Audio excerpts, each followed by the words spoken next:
Mitch, saan ka galing? Nagapon ako naghahanap sa iyo po. Doon ka, doon ka. Doon sa kabilang bundok meron akong nadaanan na sapa. Maraming salamat ha. Nakaparating ka rito na.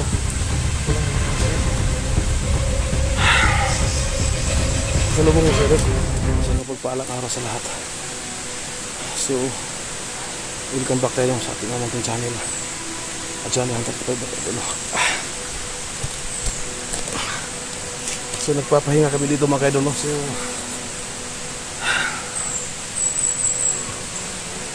dito namin hintayin si Eric na makabalik mga kaidolo kasi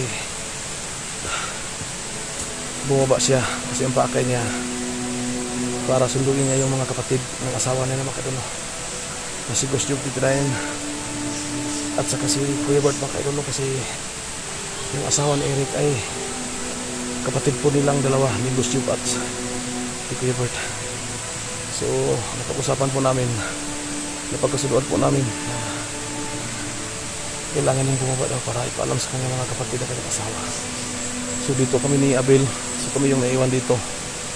Nag-antay kami para upang mag-antay kami sa pagbalik ni Kuya Bert at saka ni Eric at saka ni Ghost Job din ngayon.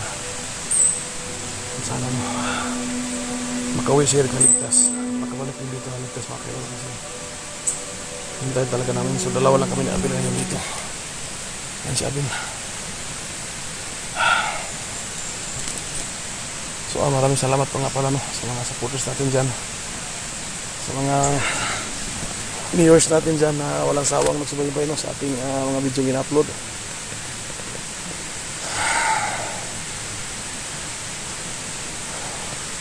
So shout out pala kay Pangga Fernandez so watching from Hong Kong. So ayan, shout out po kita.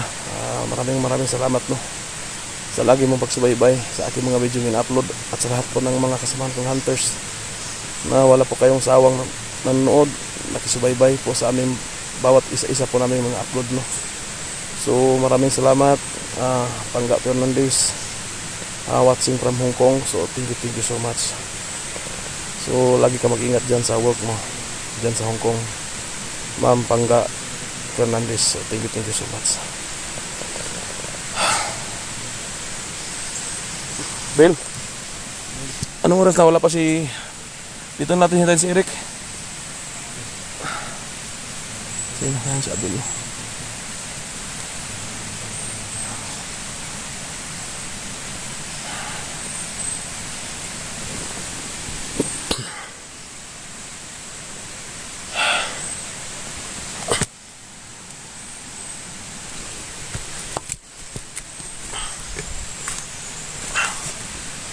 May kirit yung sugat natin kaso lang naubusan na tayo ng gamot.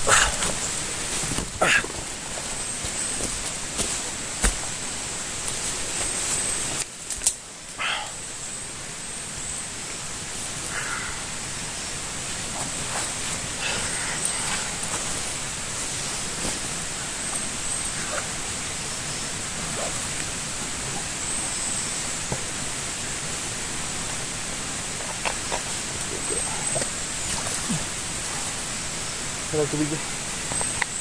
Puro akong tubig.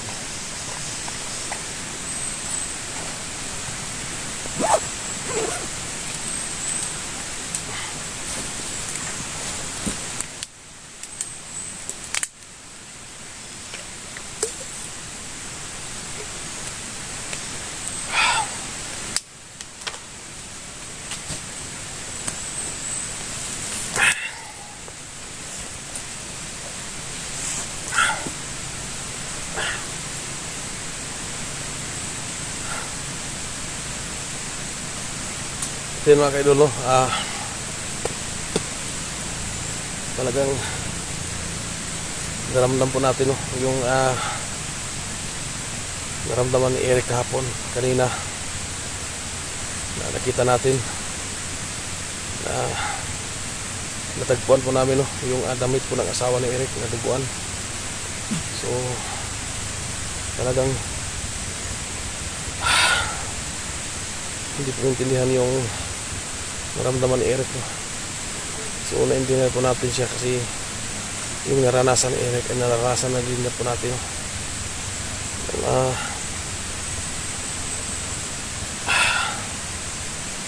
Kasi yung nadaanan ni Eric ngayon ay nadaanan po natin. So hindi talaga madali, no? Para kay Eric.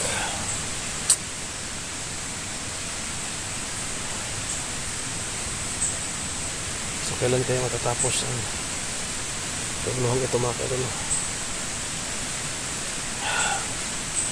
Sana po mahibigay ng pagkakataon na malampasan namin ito, no?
So hindi tayo aalis dito hanggat hindi ko pinakabalik si Eric, kasi location namin ngayon dito kami nag-usap ni Eric na dito siya babalik, kaya hintayin natin, no? Habang naghihintay tayo kay Eric, nagmamasi tayo sa paligid kasi sa balang ibaba may narinig po tayo mga ingay dyan. So hindi natin alam kung anong mga taong nandiyan sa baba, no? Napapansin namin yan kanina habang nandito pa si Eric. Ayan, dito narinig ko natin nasa baba. So dito pala dumaan si Eric kanina, dyan sa umakyat, kasi iniwasan niya yung mga ingay dyan sa baba. So sana, no, makabalik agad si Eric at sumama sa kanya yung dalawang kapatid ng kanyang asawa, no? At sana makadala ng gamot si Eric kasi kumikirat yung sugat natin.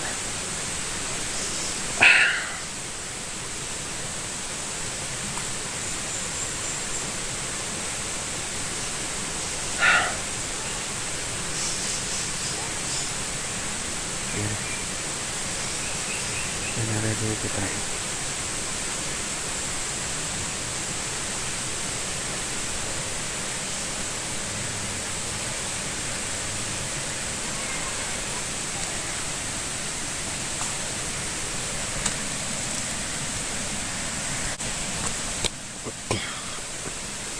So may narinig tayo nag-uusap yan, no?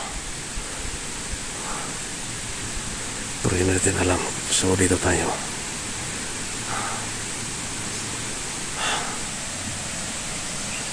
Magbantay na tayo. Hindi tayo pwedeng aalis dito, no? Kasi dito yung pinag-usapan namin ni Eric na dito sa babalik.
Nagmamasid kami dito ni Abel. Kasi parang may narinig kami mga bugso.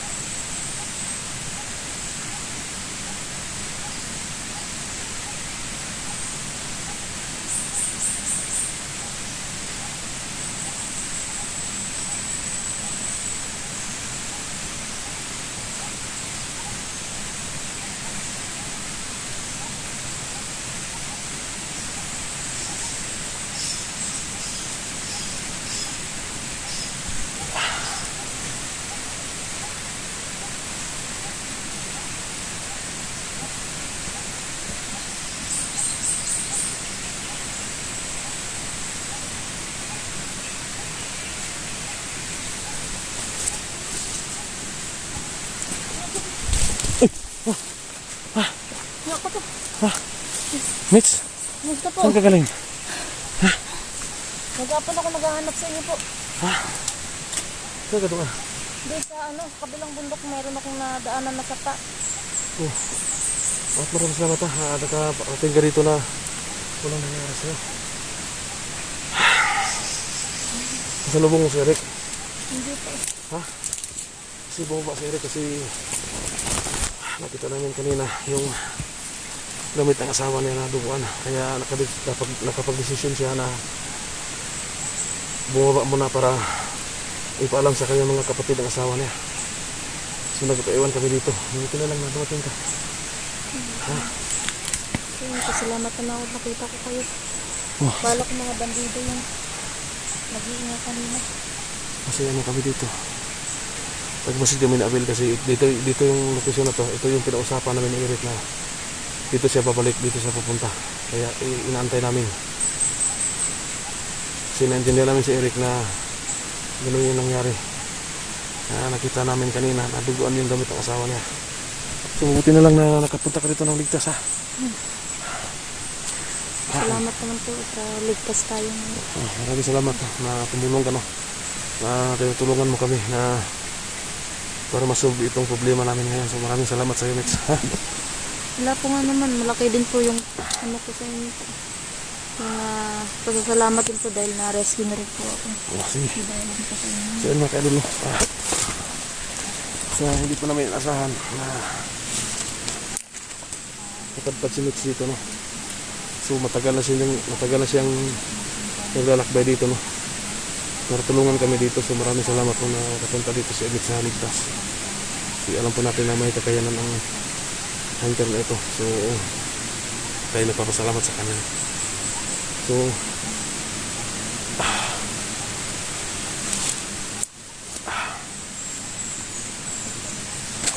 ilang araw kang naglakad na parang napakarating ka dito? 3 araw na kuya. Pangatlong araw na ngayon? Oo. Hindi ako bumababa eh. Ubusan na nga rin ako ng pagkain ko. Saka ng tubig. Ako nga, naubusan ako ng gamot. So, yun lang walang problema. Ang importante. Meron akong dala dito gamot. 2 piraso na lang yung gamot ko dito para sa ano. Oo, sige na lang yan. Kasi mga pero no. 3 araw na pala si Mitch na naglalakbay para makatulong sa amin. So maraming salamat po na nakapunta sa dito ng walang alinlangan. No?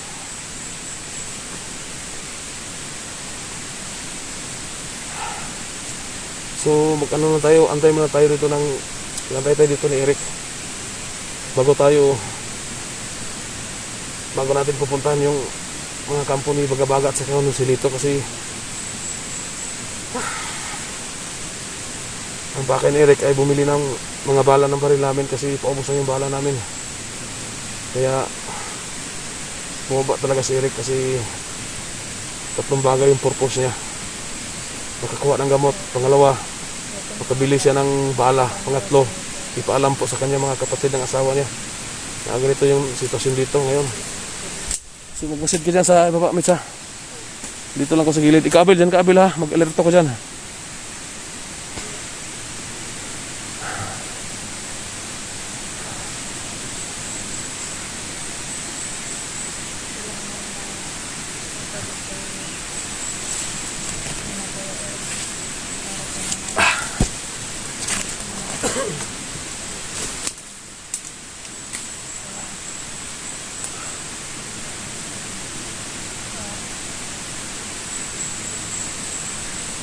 Matalag yung siguro.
Tatlo na kami dito.